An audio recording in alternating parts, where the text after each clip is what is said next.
I think we learn a lot more from failure than success. Pain is where your purpose lives. I met someone the other day who loves fishing. How can you make money out of fishing? It's all you need to really ask yourself. I think you should just enjoy your work and you should follow what interests you. Entrepreneurship, to me, everyone has that muscle in their brain. It should allow you to have an idea in your head and make it real. The reason I do the content, it makes me happy. I feel like I have a place in the world. I'm being useful, I'm being seen, I can contribute, I can make my son proud. The question we should be asking young people is not what will they do when they grow up, but what problem do you want to solve? And the reason is it opens up your mind.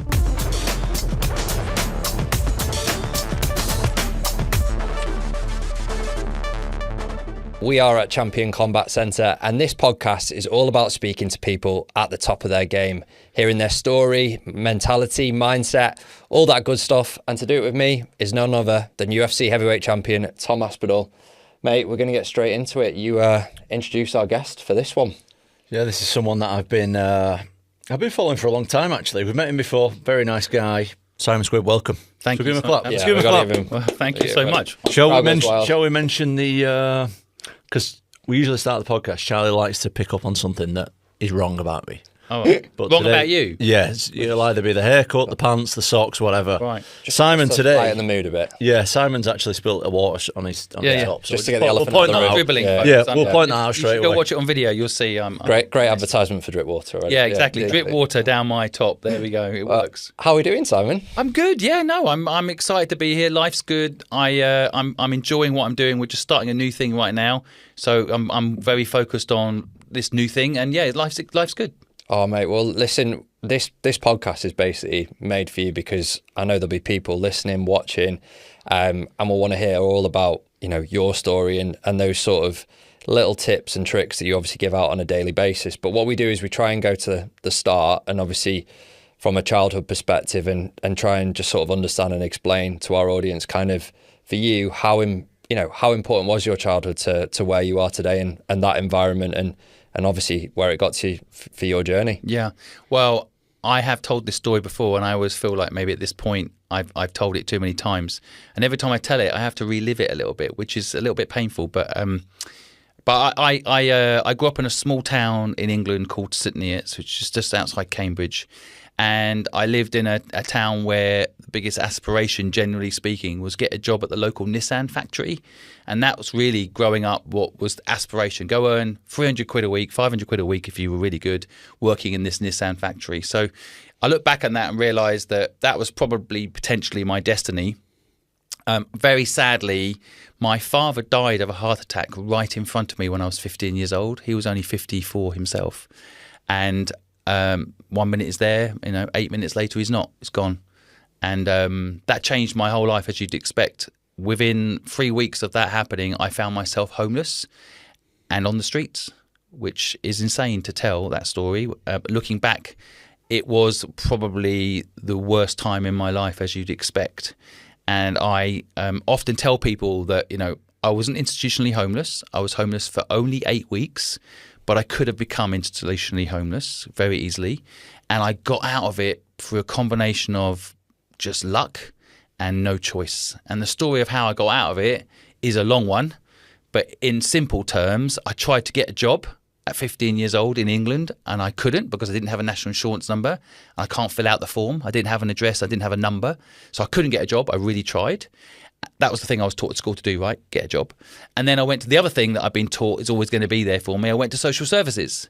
And they basically, when I knocked on the door of social services, through this thick glass and this counter, this lady said to me, there are 6 women in front of you who have babies. We can't find them accommodation tonight.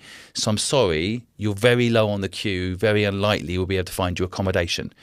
And that actually made sense to me at the time. I was like, okay, I'm 15. I'm a man.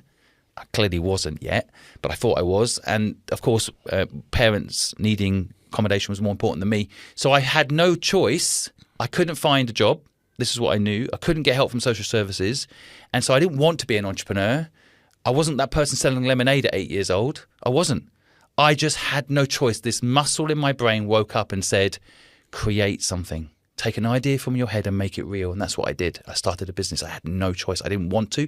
I didn't know how to do it. No one had ever taught me. School hadn't taught me. I've been in school 13 years. It hadn't taught me shit about anything. I didn't know how money worked, how employment worked, how sales worked, none of it. and I had to start a business to survive, and that's what I did. I started a gardening company. So how did you go from... That's crazy. That's a crazy story, by the way. I didn't realise it was that extreme, because that is quite extreme. Yep. Do you put it, like the extremeness of it, do you put that down to why your success and the hunger's so big? I now, looking back, you can connect the dots, right? I think looking forward, you never connect the dots. At the time, all my friends were talking about their future careers, university, this beautiful life at home, family life. It was just a sudden shock for me. I think at the time I thought, I'm very unlucky, and why has this happened to me? A lot of why me, why me? And now I look back at that time and say, I actually been for therapy around this. I don't mind admitting I spent a lot of money on therapy trying to understand that time in my life, because it's created this incredible person. I love who I am personally, and I don't think there's anything wrong with saying that, but I'm very driven, a bit too driven. So why? And I think it's partly because when I look back at that time, I had no choice but to do it. And I think sometimes in life, if you have no choice but to do it, you find strength you didn't know you had. So that time is an awful time, but actually I wouldn't be where I am today. I have a wife I love. For the last 23 years we've been together. I love her so much. I've got a healthy 8-year-old boy that I adore. I do work that fulfills me beyond belief. And I've got everything I need personally in my life. And I don't think I'd have any of this if I hadn't had that pain when I was younger. That pain definitely helped me not just want it, but need it. Was it more of a case of survival than not ambition? Is that Yes, fair to say? 100%. I didn't have ambition. I had no choice. When I slept in the street and saw what homeless life was like, what I realized was people that are homeless aren't there because they're addicts. It turns out, from what I saw during my experience of it, they become addicts because they're on the street. So the pain of sleeping rough is so painful. People drink alcohol and take drugs to escape the pain. Everybody listening to this podcast is 3 steps away from being homeless, right? You lose your job, something awful happens to one of your family members, you go crazy. Loads of things can happen that turn you homeless quite quick, especially in this present economic situation. So I think, I realized a lot of things in that moment. And I think for me, one of those realizations was you have agency over your life. You can actually change things if you believe you can. And so I had no choice. Otherwise, I was going to probably either die or end up institutionally homeless, because I couldn't follow the normal system of get a job and get social benefit. I had no choice. There's just no other way. And I think it gave me that inner strength that you only get when you have no choice. What is the best way? Because I'm always confused about this. As someone who's never been homeless before, what is the best way to approach a homeless person in terms of helping them? Because I'm always... Should I give them money? Shall I buy them food? That's a great question. Yeah. Is it better to just walk past them? I never know what to do when there's a homeless person there. Fair question. Okay, first of all, for the sake of it, I am not a homelessness expert. I have had a certain type of homelessness, which is 8 weeks. I got out of it through starting a business. 8 weeks I was homeless. And what I have tried to do myself, I've made a lot of videos where I've tried to help the homeless, and it's gone horribly wrong. So, of course, looking at someone who's homeless, I can relate, right? Because I was homeless. But then I don't understand actually how addiction works, because I didn't fall into addiction. Like, I didn't actually end up doing drugs or any of those sorts of things during my homelessness experience, because I found this thing, entrepreneurship, that kept me away from that side of it, right? But I think what I discovered trying to help quite a few people that are homeless, addiction is a whole specialized thing. It's not business. It's not like start a business. I know all of that. But like addiction, I don't understand it. So I helped one person who was homeless, and it was going really well, by the way. We got her 500,000 followers on TikTok. She was then going live on TikTok, and she was talking about her life, and she was getting money on the TikTok live, which then could pay for accommodation. It was all going really well. And then suddenly the TikTok live just stopped. She stopped going live. So we went searching for her. Anyway, it turned out she sold the phone for drugs. And I'm like, why would you do that? We built you, it helped you build something. Now you've got an income stream. You can get accommodation every night. Like, why would you sell the fishing rod we've given you? I couldn't even understand it. So now I am very careful, and I work with homeless organisations, and there are some amazing ones. And I I now work with homeless charities to help the homeless, as opposed to do it myself direct in the street, because the homeless charities, I work with Shelter in particular. They're all great, by the way, but Shelter is the one I work with, and they know how to help people who are addicted. I don't know how to do that. Mm-hmm. So I think the short answer to your question is you can always buy a homeless person food. And if that it's better than money, it's been my experience. At least they've got food to eat. But in reality, we probably need to do something much deeper to fix the homelessness crisis, provide more accommodation that isn't incredibly expensive. We've got to stop the rent-to-rent business. It gets very deep because I spent a lot of time thinking about this. But like, I don't buy any property and rent it out. I just don't do it.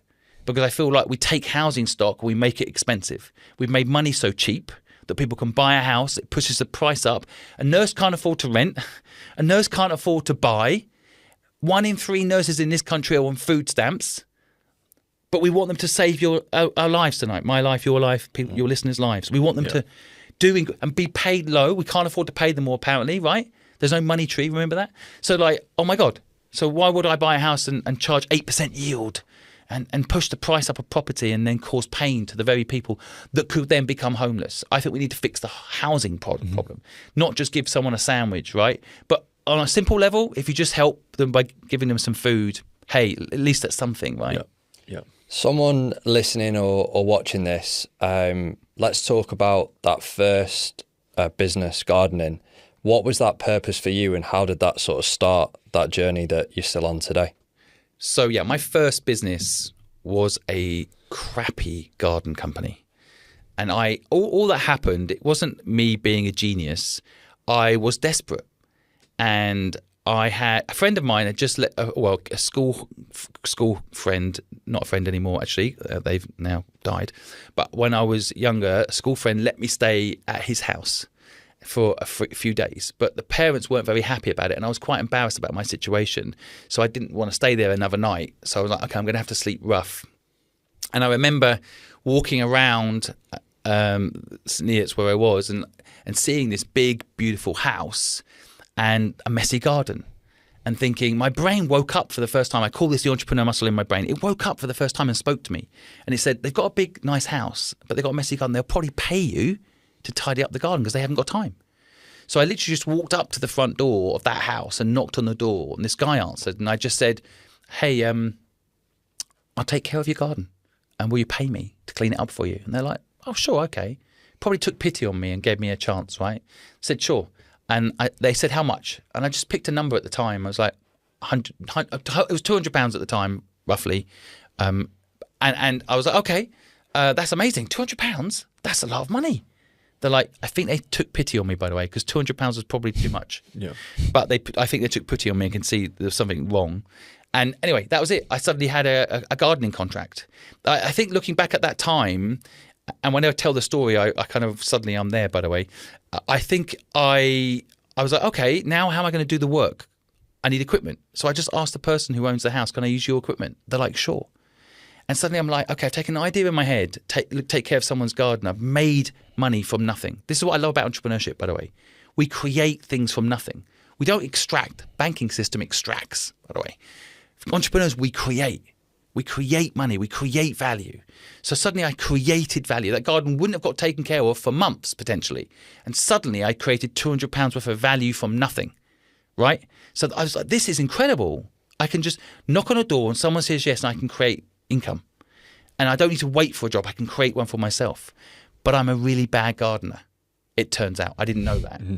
But I'm a really good salesperson. So I could knock on doors and convince people to let me take care of their garden. But doing the garden work itself, I was useless. So I started hiring some of the homeless people that I got to know during my homeless experience and gave them cash in hand, which now will be illegal, by the way, which is a sad reality of how things have got. I hired some homeless people to help me do the gardens who happened to be really good gardeners. So I built this incredible business up for the next 9 months, and I got myself out of homelessness. I was able to actually also hire a lot of homeless people and fund them.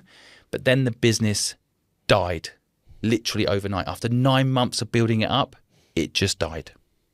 So how did that... So at this point, you got like a failed business. You're like 16-ish years old. Yeah, I'd now turned 16. Yeah.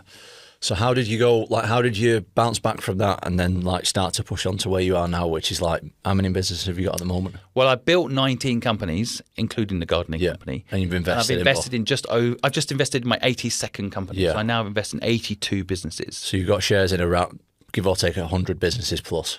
Yeah, well, I've sold a lot of my original 19 businesses, and some of them have failed. A lot of my businesses have also failed. And the investment I've made, some of them have sold, some of them closed. So I'm presently about 20 companies I own today, equity in. So how did you go from the failed gardening business to then push on from there at 16 years old? Can I ask as well, was that a career-changing moment in the failed business, or Yeah. was there one business where you were like, this is the change? Yeah, I think we learn a lot more from failure than success. So I don't know if that's been true for you in fighting. 100%. When you lose a battle, Of course. you kind of learn what did you not do, right? What did you not train to do? I think in the first gardening company, the problem was I didn't realise England had a winter. I should have, really dumb. I just built this gardening company up, and all we did was gardening. And then the winter came, and everyone said, "Well, just stop for a few months, Simon, because it's winter." I'm like, you can't stop. I need the revenue. Yeah. And so that was a bit of a dumb mistake that everyone should know there's a winter in England. But what I did then, interestingly enough, because I was now 16, I had a national insurance number and I had an address. So I'm like, great, I can get what school taught me to do. I can get a job. So that's what I went and did. I went and got a job. And very quickly, I got addicted to the salary. I was like, oh, right, I don't have to worry about cash flow and people not turning up to work. And, this is much easier. I got a job. And something clicked in me about 6 months into that life where it was getting really comfortable. Well, because the entrepreneur's muscle had already woken up in my brain, it couldn't go back to sleep. So I basically started a new company, and it was called Accommodation Express. And this is going to make me sound really old to your listeners, but basically the phone rang in the hotel I was working at, and the receptionist picked up the phone, and the person said, "Have you got any rooms tonight?" And the receptionist said, "No, sorry, we're full." Put the phone down. She was really happy. The hotel was full, right? It's kind of proud thing to say. "Sorry, we're full. Goodbye." And I was like, what a waste of a lead we spent a lot of money getting. So I'm like, why don't we get that person somewhere else to stay, and we can take 15% commission booking that room somewhere else? And the hotel management said, no, we don't want to be dealing with that. That's not what we do. I said, I'll deal with it. I'll direct that call to me. You don't want an unhappy customer calling the hotel and you just tell them to sod off. Why don't you say, we'll give you a number that can help you find accommodation? There was no online at this point, right? So I set up this Accommodation Express business, which was my second venture. And that got me out of being back into, or potentially in the addiction of having a salary and getting comfortable. And all because I knew what entrepreneurship looked like and how exciting it was, that then I quit that job and started Accommodation Express, and that was my second venture. Right, we've been talking all things money with our friend Simon Squibb. Mate, our partners though, that prize guy. What have you got? They are giving away 1 million Great British pounds is going to the winner, mate. What are you doing with that? That's unreal. That is a dream. And I've heard as well, it's their 12th person that they're giving it to. So absolutely fair play to them. What am I doing with it though? So I just give it Simon Squibb and just say, Squibbers, it's over to you, mate. What are you doing with the... So listen here, Squibblets, here's a mill. Let's try and make 3 or 4 back. You do what you want with it. Just give me... You can have a little cut off if you want, but you're the money man. Make me some money back. But this prize is going... The cut-off date is August 30th. Yeah. And check out that prizeguide.co.uk. Always easy to enter. Maybe Squibb's entering. Who knows? Maybe then he'll be giving it to someone to dream about as well. But I think we should we get back to it, mate? Let's get back to the podcast. But if you've not already, please check out that prizeguide.co.uk. Win £1 million, please. Be in it to win it. But for now, let's go back to the pod. Simon Squibb, let's go.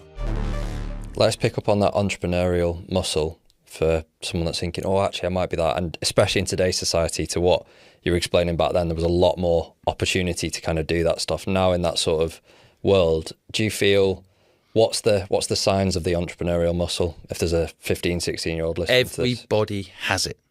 Everybody has it. It's a bit like everybody can be fit. Everybody can be fit. I don't care who you are, you can be fit. I think entrepreneurship fits a similar bracket. I think the word entrepreneur is a bit of a misleading word. I'm trying to find a new word because it's about owning your time. And so, I met someone the other day who loves fishing. I'm like, how can you make money out of fishing? It's all you need to really ask yourself. It doesn't have to be rocket ships to Mars. It doesn't have to be that. It can be that, but I don't think it has to be that. I think you should just enjoy your work and you should follow what interests you, because you can follow through if it interests you, right? So I think entrepreneurship, to me, everyone has that muscle in their brain. In my humble opinion, the education system doesn't draw it out on you. It wants you to go to university and get a job, generally speaking. Just recently, they've brought back in apprenticeships, which I'm really happy to see. But I think entrepreneurship should be a third track. It should allow you to have an idea in your head and make it real. That's to me all it really is, around something ideally you're passionate about because you'll follow through. So, what you do is a business, but you enjoy doing it. Yeah. But all you need to do is make sure you can earn money from it so you can keep doing it. Yeah. That's all it really is. We've had these conversations, though, with many people on this podcast about it's having that passion and having that almost that fuel to the fire that you obviously had at 15, 16, and then it's going on that journey, isn't it? Yeah, I think sometimes people are just scared to make that risk. They're just scared to take it. And I think a lot of the time is people just, like you say, they can get a job where they're getting 12, 15, 20 grand a year or whatever, and then that's the way that they just want to live. Because that's And then they get stuck. Yeah. In fairness, they get a mortgage, they get a car loan. Next thing you know, they need that salary. They have no choice. They can't jump into starting something because they need that money very desperately. Back to your point about fear. What I always tell people, and it does seem to work, and just remind people of this. Imagine, your listeners now need to imagine they're 92 years old. And when you're 92 years old, you're sitting there thinking about this thing you have in your head now that you didn't do. And you're sitting there at 92 and you're wishing, you're regretting, you have a regret that you didn't try. That 92-year-old cannot go back to the 31-year-old or the 26-year-old or the 15-year-old listening now. You cannot go back in time and be that again.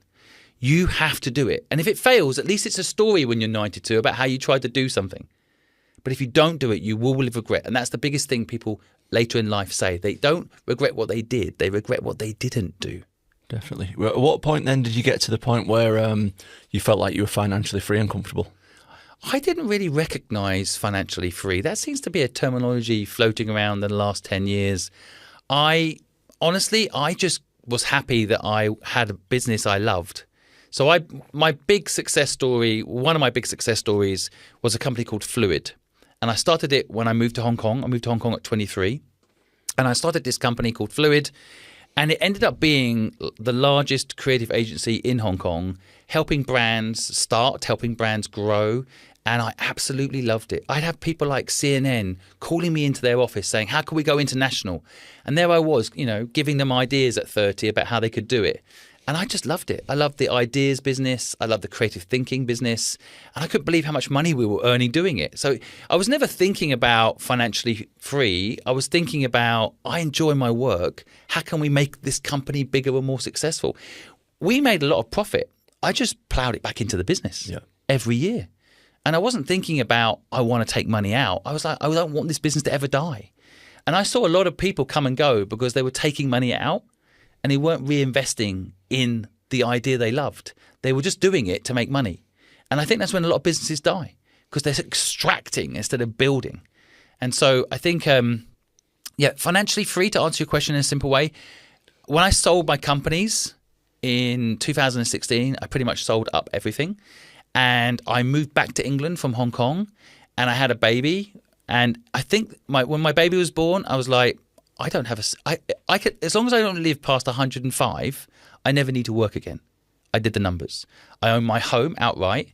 I could buy a pram and all the things my kid need without even having to think about it. And I think when I stopped working for a little while and I sat and thought about, I can live without ever having to work again, is when it clicked that I'm financially free. That is a new terminology, right? To me, that I'd never really heard that terminology before. I now don't need to work. What's that feeling at that point? Did you go, right, I've got that passion again to do it? Because that's what I wanted to ask you. No, I lost my way. Did you? I've never really had mental health issues because I think, even with my father and all that happened to me, I went to a psychiatrist and I got help. So I like to think, my wife might disagree with this, I've not had mental health issues, generally speaking, up until this moment. When I no longer had something to do every day, it was great for 6 months. And then I lost my mind. I was like, who am I? Why am I here? What is the point? I was so inward looking that I literally kind of went a bit crazy. And I got digestive issues. I wasn't sleeping well. All these things of having no stress. It's not natural for humans to have no stress. And so I didn't have a reason to get up in the morning and go out and do stuff, right? And so I lost my way. And it was actually one day my wife saying to me, she's very, very smart, my wife. I recommend everyone marry someone smarter than them. And she said to me, she's like, Simon, you need something to do. What problem in the world bothers you? And that's the first time I've ever been asked that question. Normally we're talking about how can I make money? What's the niche in the market we can fill? How can we, build the next Uber or whatever bullshit was going on at the time? And this was the first time I'd asked, like, what problem would I like to solve? And it made me get back to that 15-year-old me when I left school. And I didn't know how money worked. I didn't know this entrepreneur thing was even an option. It was never taught to me. I was told I was going to university, even at like 13, 14. I'm dyslexic. I should not be going to university. That's not the path for me. But that's what I thought I was going to do at 14, 15 years old, right? So this is the first time I'm like, what problem bothers me? I'm like, fucking education system. It doesn't help people. It helps certain people, a certain 10% of the population. University's always been good for that certain 10% of the population. But 90% of the population, it traps you. It makes you think if you're not getting an A, you're a failure. You get a D, you can't do anything, you're an idiot. It's not true. And so I was like, no, this is wrong. I've got to fix the education system. And that was 6 years ago when I started what I now have, this platform, where I'm like, right, people can do anything, let's help them do it. And I came back alive. I literally came back to the world, right, this is it, I'm going to fix this. Did you not feel, I'm fascinated because we obviously do it with content and stuff. What was that feeling like when you first did your first piece to camera and stuff like that and all that? Yeah, it's quite niche what you do though, because what a lot of people, especially successful people, to have the hunger then to think, I'm just going to put myself out there to the world. Like Charlie said, what was it like before you first Well, did it? it's very embarrassing, if I'm being honest. When I remember when you make a lot of money, when I sold my company to PwC, they attached a wealth manager, someone that knows money, to come and talk to me. And at first it's kind of interesting just to hear, like, what would you do with the money? And most of them just tell you to buy property and rent it out, which I'm like, I'm not doing that. I'm not going to contribute to the problem I see there. And so it was really fascinating to me. Like, I went for this dinner, this private banking dinner with 20 other people that had sold their companies, just going around the table and listening to everybody. And everyone was just talking about buying property and renting it out. And I'm like, oh, I've just started this TikTok thing. I'm just going to go on TikTok and start teaching people business, because there's a load of fake people on there, fake people that have never done it, that are selling courses, and they're not really helping people. They're kind of pretending making money's easy, and they're selling courses. So I've just started doing TikTok, and I'm doing really well.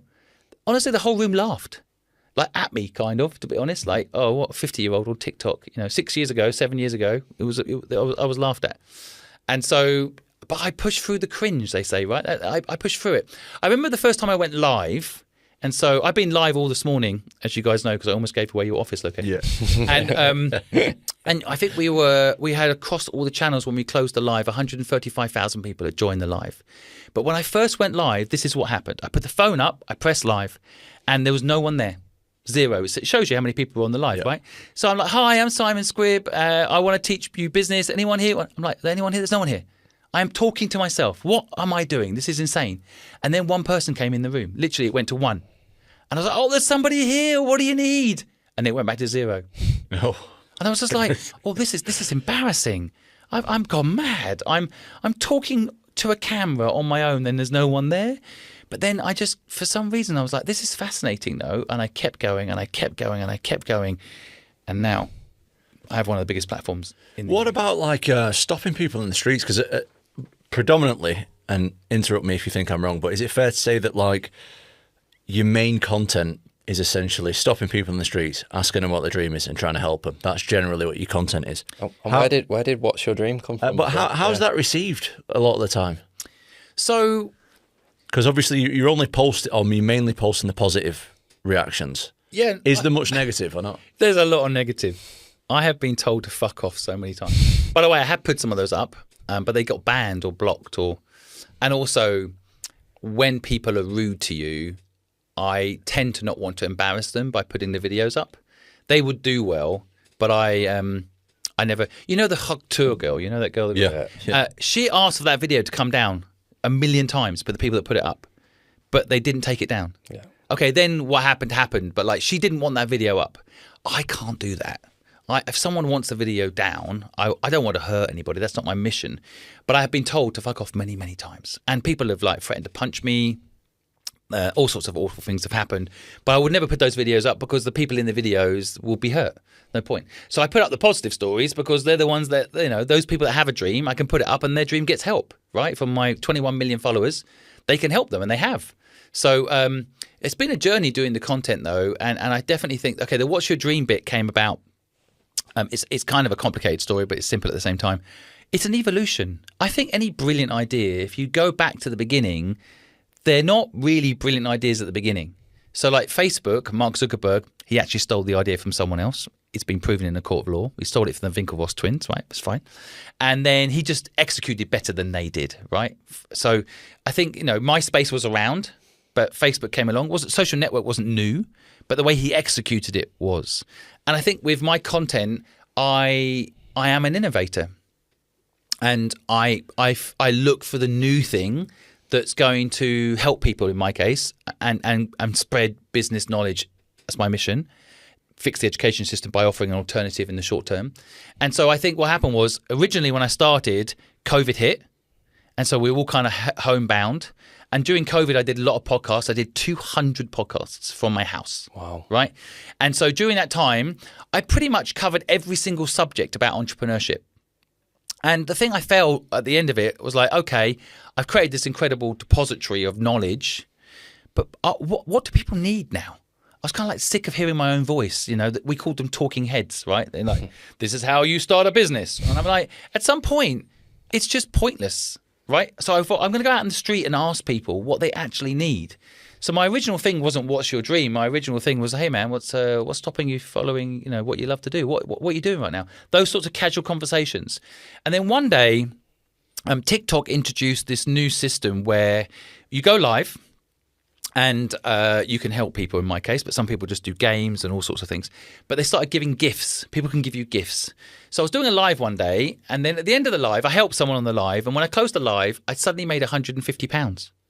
And one of my kind of promises was I was never going to turn into one of these course selling people. I don't want to charge people for help, promise them to get rich. That's not why entrepreneurship is an option for you to have a better life, not a get rich quick scheme, right? Which is what the course sellers promote. So one of the ways I could avoid making sure that never happened to me, and what I was trying to do, was I never charge anyone for help.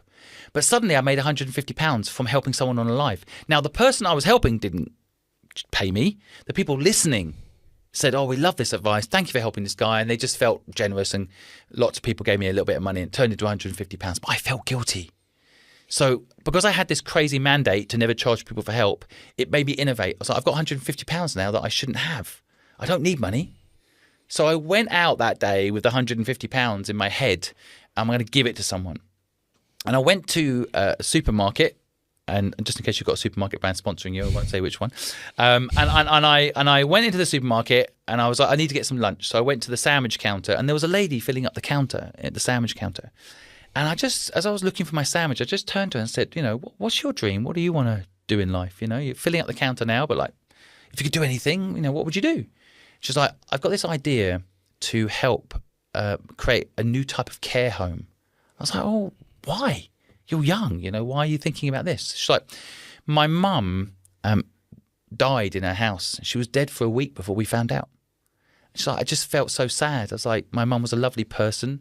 She shouldn't have died alone and then no one knows for a week. I was busy with life. I've got a kid. I'm stacking shelves at Tesco's. I don't have much time. I didn't know. I didn't know it happened.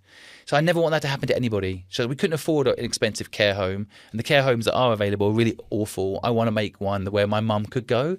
It just touched me in that story, but I wasn't recording it. None of it. I was like, I want to give you some money. I'll put a deposit down for your care home. This is unbelievable. I kind of walked out emotional. I didn't get her contact information. I didn't get anything. I just left. And I thought, God, I should have recorded that. That was mind-blowing. Just asking a stranger their dream. I was like, this has blown my mind. So from that moment on, frankly, this is very selfish what I do. I'm just addicted to hearing like people's stories and like the different stories they tell themselves and the different stories of what their ambitions are and why they're not doing them. And that gave me the fuel to go back and make content on YouTube and other things where I could give the people what they actually need. And sometimes it's confidence. Sometimes it's the kind of a little bit of money so I can be their first customer, or enough to buy the stuff they need to make their dream happen. But most of the time it's just that one person believing in them. and then the video going up online for accountability, then they're doing it, right? Even if it fails, they're going to do it because it's up online, right? So I think that I just got so addicted to it. I think now I've been to 45 countries asking what's your dream, and I just can't walk past. Sometimes I'm out with my family, someone will come and tell me now their dream because I'm a bit more well known, and I just love it. But people say, "Oh, aren't you bothered when people come up to you?" I'm like, "No, I want to hear." The waiter the other day at Nando's telling me his dream. I loved it. I was like, "That's amazing." I just find it fascinating that people, you would kind of ignore. I mean, I could have ignored that lady filling up the sandwich counter. I think I've ignored people filling up counters many times, right? They're doing their job. I don't want to disturb them. Well, I don't have a reason to talk to them. Now I have a reason to talk to people. And I think this is kind of an unlock. I didn't realise that talking to strangers is a large part of what makes humans happy. Yeah. No, I massively understand that and connect with it as well, because we've even had it with the podcast. We've come away, been recording and just said what it's felt like as well. It's funny as well because back in 2022, I've never had self-confidence to be on camera. So like I always been a producer and stuff like in the past. And I did this idea with a camera. I think I've told you this before, but went to Edinburgh and York and I did a thing called Your Story. And this is like, I just went and spoke, and I spoke to a guy that was in a bookshop, and he told me about how he'd lost his wife, and now he works in a bookshop because that's where he found his passion. And then went to York, and there was a guy who was a Viking dressed for the day, and I walked around with him, and it was actually his first day, and we went for a pint afterwards. And I didn't actually have the self-confidence to put that out, and I've always sort of found it through people, obviously working with Tom and putting other stuff out there. And I'm explaining all that because I just want to, again, sort of reiterate what you do is so rewarding for yourself, but it's also a massive thing for you from a self-confidence perspective. 100%. Someone listening to this, even myself, how do you get to that place? Is it genuinely that burning passion inside? I don't know. I think I try to break this down quite a lot. I don't know if I have the answer, but I think sometimes the key thing is don't live with regret. So when I hear your story there, I sense a tiny little bit like you should have put that story out. Yeah, the 92-year-old thing you said before, I thought. Like, put it out. Yeah. Like, if it helps someone as well, it also is a good driver. I also think, though, I actually think there's something in this subject that is a little deeper that I think we could go into for a second, which is if you're looking to do something in life, there's absolutely nothing wrong with being selfish about it. You said it a little bit earlier. You've worked hard to become the champ, and you want to enjoy it. I really felt that, and I agree. But somehow, society expects you not to do that, right? Like, we all feel like we can't self-indulge. The reason I do the content, a large part of it, isn't because I'm a super wonderful human being. It makes me happy. I feel like I have a place in it. I'm being useful. I'm being seen. I can contribute. I can make my son proud. My son, by the way, is a big fan of a device called Yoto. My book's just gone on his book device. He's 8 years old. I can see the love in his eyes. He's so proud of me. That's a selfish thing, right? I don't think there's anything wrong with it. A lot of people don't want to be selfish. I meet a lot of people who are not following their dreams because they're looking after everybody else but themselves. And I think that's a mistake. You need to be a bit selfish. So where does, we were talking about this a couple of days ago actually on the podcast. Where does that kind of go wrong in society? Because I remember we were talking about this as well the other day. The first interview that I ever did, or one of the first interviews for a bigger fight, because I had a lot of fights where I'd never done an interview. It's not part of the curriculum to fight on a smaller show. When I got to like bigger events and stuff, one of the first interviews that I did with a camera, I remember specifically, even though I thought I was going to win, I would struggle to look down a camera and say with confidence, I'm better than this guy. I'm going to win. And I was trying to like reverse mentally. And I think because I'm from like a smaller town with like working class people, I think subconsciously somewhere in my mind, I would think someone from my town will watch it and think, what a dick, him saying that. Yeah. Like, where do you think that comes from? Is like, we struggle as people to be like, this is what I'm going to do. I'm going to enjoy it. Fuck what anyone else thinks. I'm doing it. Why do we struggle with that? It's a really good question. I need to ponder it for a second. I think there's an element of your personality as well as conditioning as you grow up. So this is one of my issues with school. I've got a lot of issues with the school system. But one of them is, like my son right now, for example, I home educate him. And the reason is he has some unique interests. So he really loves history, which isn't, I guess, that unique, but he loves sword fighting and he loves making swords from wood. And if he was in the mainstream school system, he'd be laughed at. But I love to see him enjoy what he does. He's like a martial artist right now. He's 8. The way he moves with a sword in his hand is magical. It all came from watching Star Wars with me, right? I know the source, but what I'm getting to is like, I think the school system, when you're at school, we have tall poppy syndrome, right? You don't want to be different. You're embarrassed. You want to fit in. We're tribal, right? As people, humans, we've survived in tribes for the longest time. And the reason we survived, and our DNA survived, is because we fitted in. We didn't stand out as a unique person, and therefore I'm the most important person in this tribe. You'd be kicked out. So I think it comes from tribalism. Our brain is designed in the old days when we were in tribes to just fit in. But we don't live in those tribes anymore. And so I think we also have that, we have this instinct to just fit in. And I think the truth is today, for success, you need to stand out. And how do you stand out? You be yourself. That's it. What's unique is you. And I think but having said that, by the way, I think one of the reasons people love you so much is because you are authentic. Even the fact you're talking about this, I think that we've all been conditioned a bit. So not looking down the camera barrel and wanting to be humble, kind of get it. But once you've won, then you can say, I won. And there's something, I always tell people, I watched a film recently, I told them it's crap. They went to the cinema and they came out, it's actually not too bad. That's another reverse psychology, right? People underestimate you. And then if you go in there and say, I'm going to win, and then you get knocked out, like, good, what an arrogant arsehole. So it's not all bad thinking that way, but I think we get conditioned, especially at school. One of my issues with the school system, if you stand out, if you are exceptional in any way, in any area, I was teased at school because I was an exceptional communicator. Oh God, Simon's going to say something again. Shut up. Okay, I'm quite good at communicating. I'm not good at anything else. I'm good at communicating, but you get picked on for it. It's interesting though, because you had that survival instinct as well, because you literally there was no other choice, that you had to be like, right, I've got to go for it. There's not where, as you say, if you're conditioned to almost go, actually, we'll just stick with the system. How can we translate that to people that maybe are doubting themselves and go, actually, no, where does that, do you think that adversity that you had, because I lost my dad at quite a young age at 25, and I know that it was a massive learning curve for me, but I was like, right, okay, I'm going to go and do something now. I've got a bit of purpose. So I know that feeling. I think the school system is a lot. Again, I don't want to keep blaming the education system. Teachers are amazing. Anyone listening to this, I'm not talking about teachers. Teachers are amazing. But the school system will ask this question. It will say, what will you do when you grow up? It makes you pick from a very young age a certain thing. But I think the question we should be asking young people is not what will they do when they grow up, but what problem do you want to solve? And the reason is it opens up your mind. And so what I've noticed is pain is where your purpose lives. Whatever your pain is, lean into it. So, in my case, the education system really let me down. I had a horrendous experience at 15 years old trying to survive in a world I was not prepared for. And so that's what drives me now. I think if someone, for example, had a family member that died of cancer, that going and doing a marathon run for cancer is what drives you to do the marathon run, right?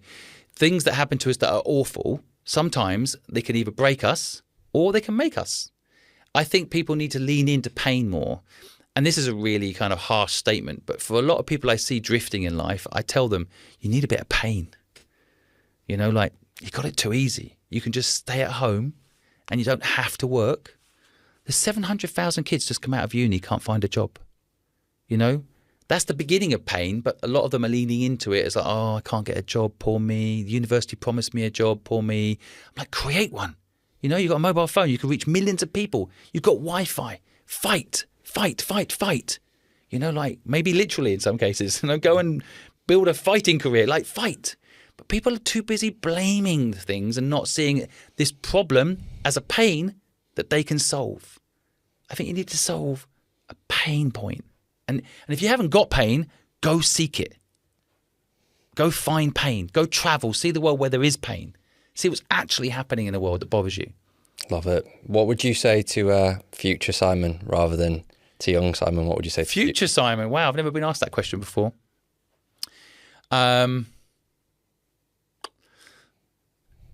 Future Simon. Let me have a think.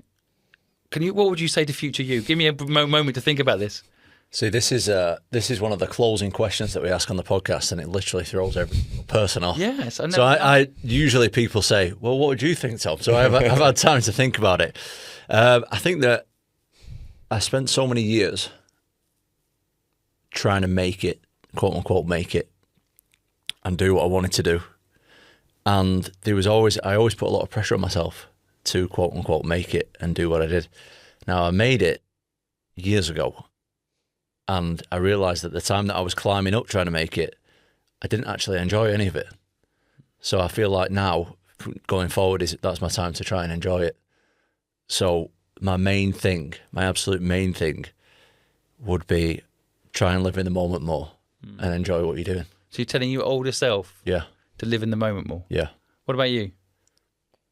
Have you been asked this, by the way, already? I've actually not, no. Okay. No one's asked me that, but no, I've learned so much from you today. Just and when you did say about that 92-year-old self, it really did hit home for me, as you could probably tell when I told you a bit about what I wanted to do. I think definitely enjoy the moments more. We're lucky to be here, and life is really short. But I think, just enjoy the moment and take opportunities and go for it. I think you've got a great thing, Simon, to be honest, because even just being sat in a room with you, you can feel the positive energy and how much you enjoy it just coming off you even when you talk about it. So I think that I feel like sometimes we are, as people, scared to enjoy ourselves for whatever reason.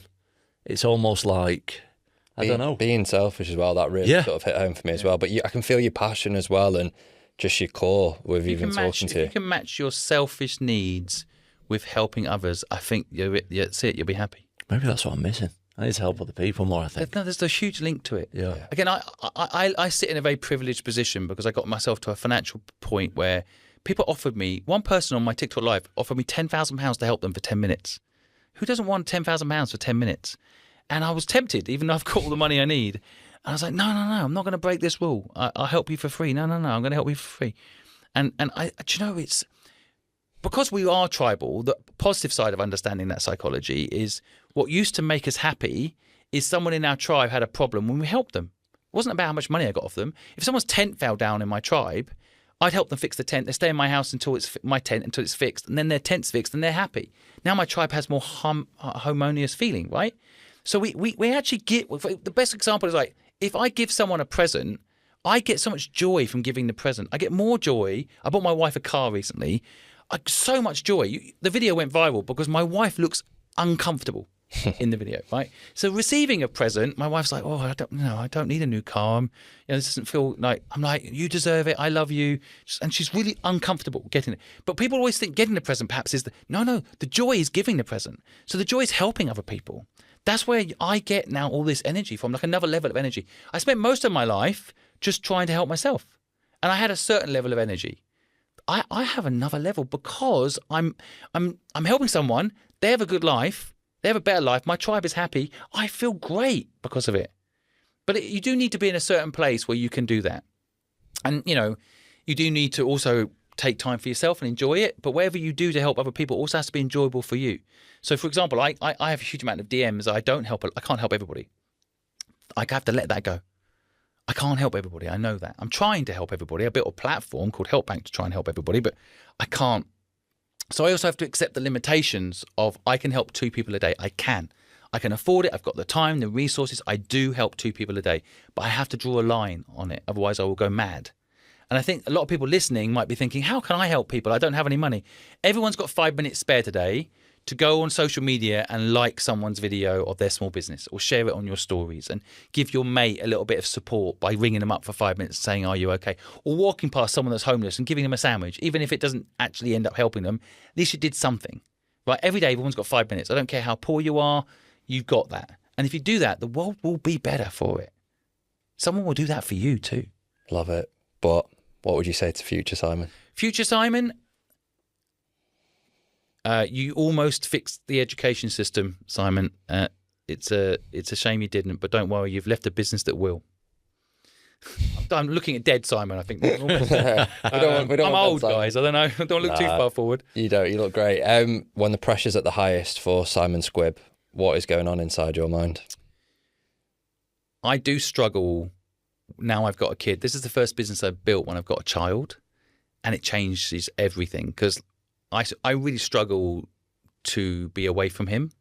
So I live quite far away from here, for example. So I stayed overnight last night in London away from him. And I woke up this morning, he sent me a cute message.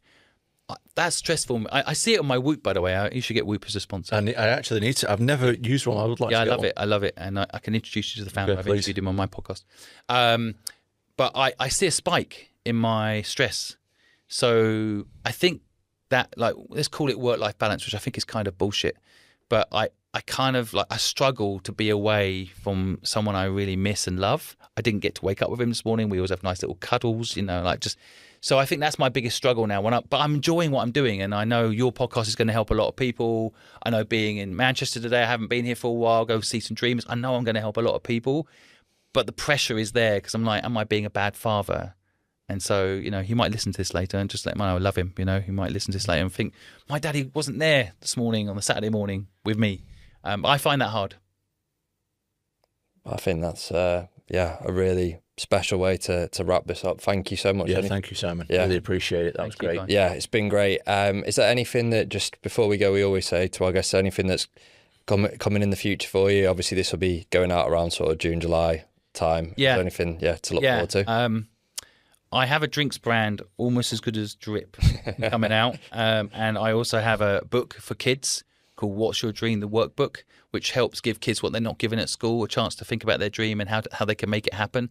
So that's available on Amazon and Waterstones. So if anyone's feeling generous and wants to buy that for a kid they know, that would be amazing. Love it. Thank you so much. We'll see you next time. Thank you. Next time, Tony Bellew. I just think I'm a product of my environment, and I was always going to fight. Sports and combat sport, they're not sports, they're not hobbies, they're not it's a way of life. I literally gave my whole life to professional boxing. Nothing came before it. Kids didn't come before professional boxing, nothing did. All throughout my life, it was hard work. The man who never quits is the man who can never truly be defeated.